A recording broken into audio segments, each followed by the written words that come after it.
Terima kasih Anda masih menyaksikan Kompas Petang, Saudara. Polisi menangkap 9 orang terduga pembubaran sekaligus perusakan rumah yang dijadikan aktivitas keagamaan di Padang, Sumatera Barat. Perusakan ini, Saudara, diduga karena warga menilai aktivitas keagamaan tersebut tidak memiliki izin. Polisi yang datang ke lokasi langsung memasang garis polisi dan memastikan kondisi warga kembali kondusif.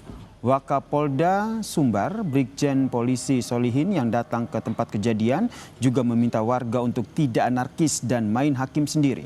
Saat ini, Saudara, 9 orang yang teridentifikasi sebagai terduga pelaku pembubaran kegiatan dan perusakan rumah doa masih berstatus terperiksa. Polisi akan mengambil langkah sesuai dengan prosedur.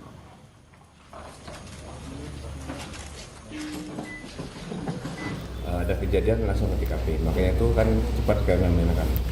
Dalam hitungan beberapa jam, tidak lama kan sudah kami amankan. Semua aman, jadi tidak ada yang bertindak anarkis atau bermain sendiri. Jadi tidak boleh di sini. Ya. Benar ada 2 orang anak jadi korban, Pak? Sementara belum ada. Tidak ada.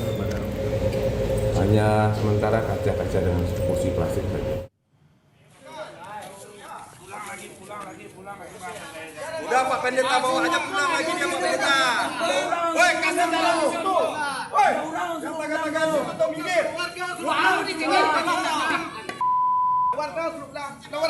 Warga kami keluar juga. Kalau nggak pulang nih waktunya.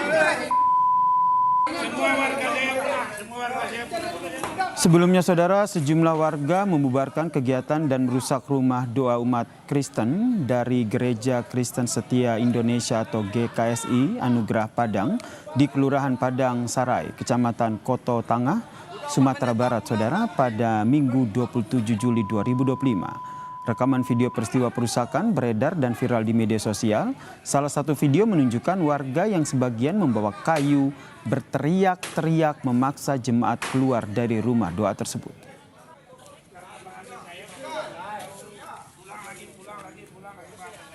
Udah Pak Pendeta bawa aja. Tidak hanya membubarkan, warga yang emosi juga melakukan pengerusakan menggunakan kayu dan lemparan batu, Saudara. Para jemaat yang panik langsung berhamburan keluar dari dalam ruangan. Tak berlangsung lama, kedua belah pihak mencoba saling bernegosiasi agar bentrokan tidak terjadi dan massa yang menyerang pun mundur setelah aktivitas ibadah ini dihentikan. Ketika itu kami sedang duduk-duduk beberapa teman yang ada di rumah doa, lalu datang Pak RT, datang Pak Lurah tadi membawa saya di belakang. Sampai di belakang sana antara mereka itu bertengkar, ngomong-ngomong mereka. Pun saya damaikan, tetapi salah satu di antara mereka menyatakan bubarkan, stop itu kegiatan di situ. Maka terjadilah insiden itu, peperangan atau penghancuran. Sorotan selanjutnya, Saudara, masyarakat